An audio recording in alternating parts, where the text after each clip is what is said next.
And I'd like you to look at this picture. What do you see?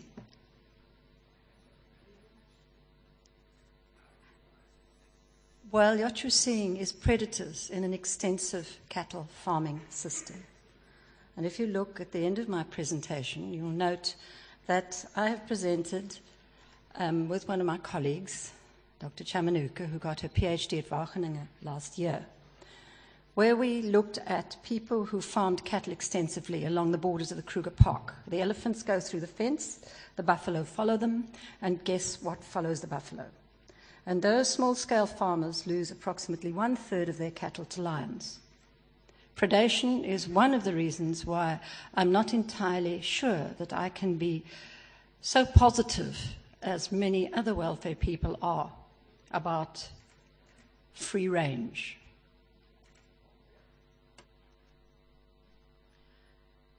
Animal welfare is a highly emotive issue, and there are many opinions as to what constitutes good animal welfare.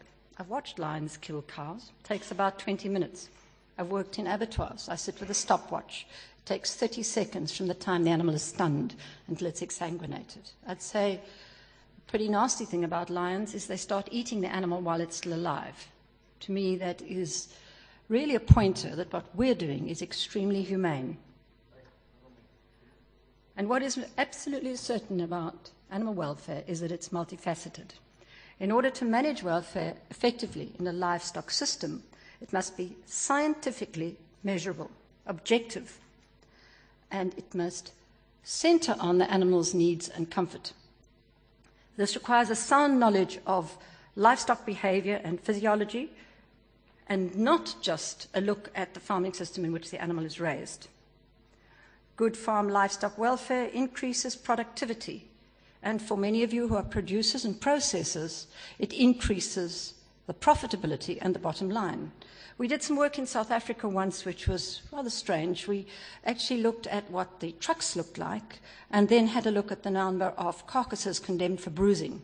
And we persuaded the people who owned livestock to fix their trucks up, very much in line with the OIE recommendation on transport.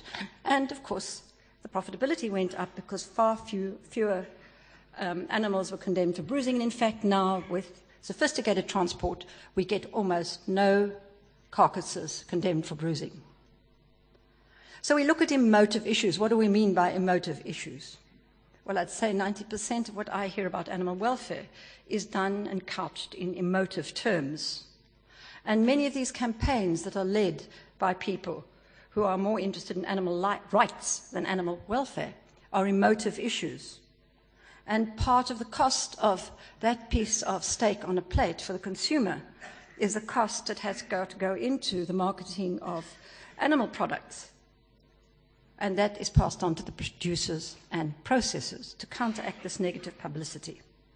We're going to be going the way of audits, and you all heard that from the OIE. And again, that cost is going to be there. This is what I would regard as an emotive kind of picture. Pretty girl, handsome cowboy, and she's riding a cow. Well, actually, gentlemen and ladies, what is she riding? A longhorn steer. Now, if you're an animal person, you'd know the difference. That's no cow. That's what I would call an emotive issue. Pretty girl, handsome cowboy, longhorn, middle of Texas. But there are others who are role players who are a lot more positive about reality. The OIE, the FAO, EFSA, or the EU. Well, I must say there are many of you sitting here who might be from EFSA and have seen my face before, and you know I'll say, well, I've actually read your documents, all 200-odd pages, and if they agreed with each other, it would be marvelous. World Society for the Protection of Animals, the RSPCA, Compassion in World Farming, who are a pretty good crowd, and the Universities Federation of Animal Welfare. You know all about the 5 freedoms. You heard about them this morning, so I'm not going to go into them. But what might interest you is I get a lot of negative feeling about saying animal-centered auditing. People say, oh, that's observation, you're just looking. That's not science. That's kind of social science. It's not hard, bottom line, real science. It's looking at things. It's observational science. Well, let's do some observational science. I'm going to ask for a bit of participation here. Animal or outcase-based auditing is perhaps more accurate, because in the old days we based it on factors like, did the animal go in, was it outside, the farming system, extensive, intensive, semi-intensive, etc., etc. And now we're looking at the animal. And this is going to be entrenched in the ISO technical specifications of the OIE. So let's look at some animals. There's some from Texas. And let's look at hunger and thirst. I'd like to ask you as a group, which animal here has a poor diet, A or B? Could I hear from you? A? Come on, guys, ladies. A or B? I didn't hear you? Right. There we have a typical case of protein, energy, malnutrition, with a fair amount of copper deficiency. Look at the coat, look at the body condition score, lack of muscling, look even at this animal's eyes. Here's an animal of the same breed, kept in what we would call intensive farming or factory farming. And guess what? It's also got horns, but it's actually got some body condition score. It's glowing with health. Freedom from discomfort. Which of these two animals do you think is going to have a comfortable ride? A? B. Okay, you're all happy with B. Now that is what I'd call animal-centered auditing. You can already see it. Now the next lot. On the left here, A or B. Which animal is free of disease? I'm hearing some differences here. Which one? Yes, you're right. The top one is A, has got foot and mouth disease. You can see the lesions on the tongue. And though we get told it's an erosion disease, that poor animal couldn't eat. And this little calf wouldn't be looking that happy, because with foot and mouth disease, you actually get ulcers on the udder as well, and the cows kick their calves away. And those little baby calves die of starvation. Freedom from fear or distress. The animals in A or the animals in B?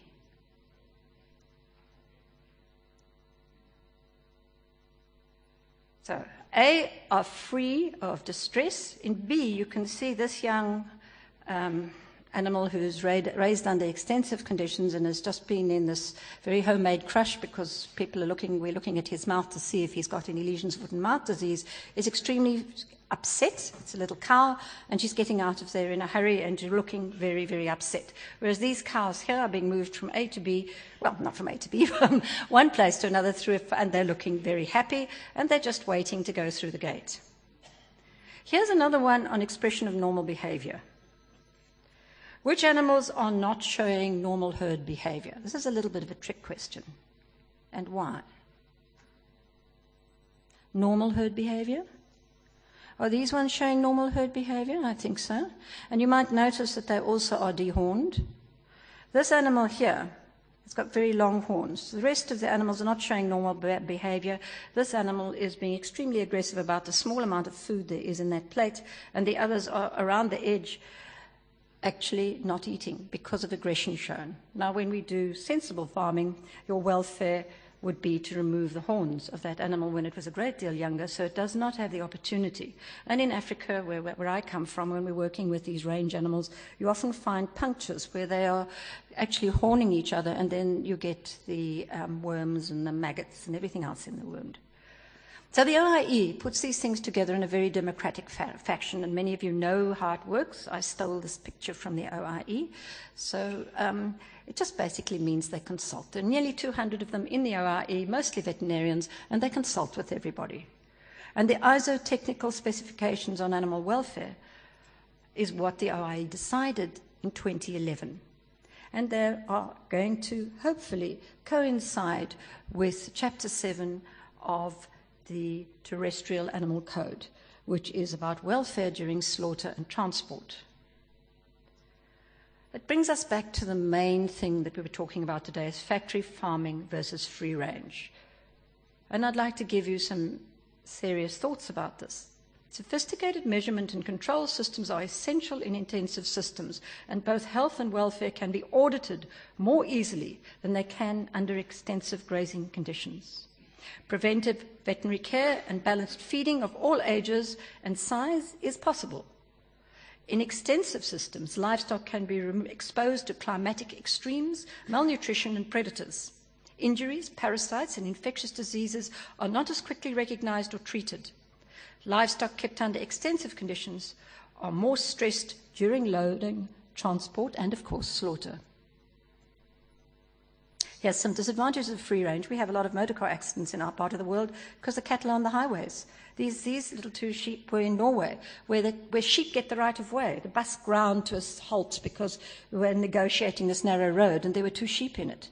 You're not allowed to run over sheep in Norway, but they don't have as many open spaces as we do. These are two lots of cattle where I've done water samples because I also work in food safety. This was up in the Italian Alps, and we found some E. coli 0157 in that water, and we found Salmonella typhimurium because of a leaky sewage pipe in the water drunk by these animals. You cannot monitor water successfully in free-range systems. Overgrazing, here you can see on that side, is where they're keeping cattle, the side none, and it's grazed right down, and that has environmental consequences. What we really should be looking at if we're letting animals out is a semi-intensive system with pasture grazing and sufficient supplementation. And of course, because I'm a bit of a cowgirl, I'd say probably having a horse in that area to ride around and have a look and pick up your cattle that are sick in a hurry would be a good idea.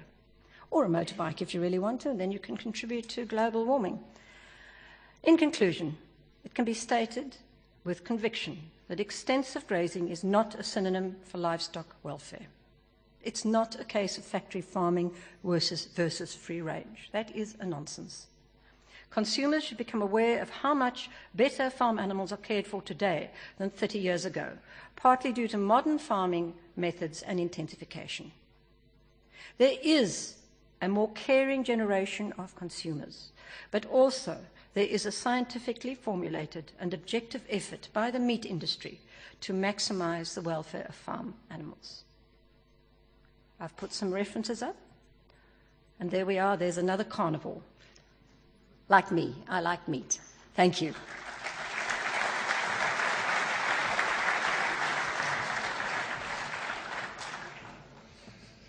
This reminds me of our World Meat Congress in South Africa a few years ago, a very great experience.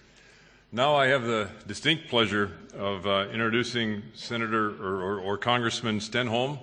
Congressman Stenholm served in the U.S. Congress for 26 years, I believe. During that whole period of time, he was involved on the House Ag Committee. He chaired that committee, I think, as the ranking Democrat for the last 8 years he was involved. He's now retired, but very busy. He's working in the consulting area. He's a co-chair right now of a committee for responsible federal budgeting and sits on the board of directors for the Concord Coalition.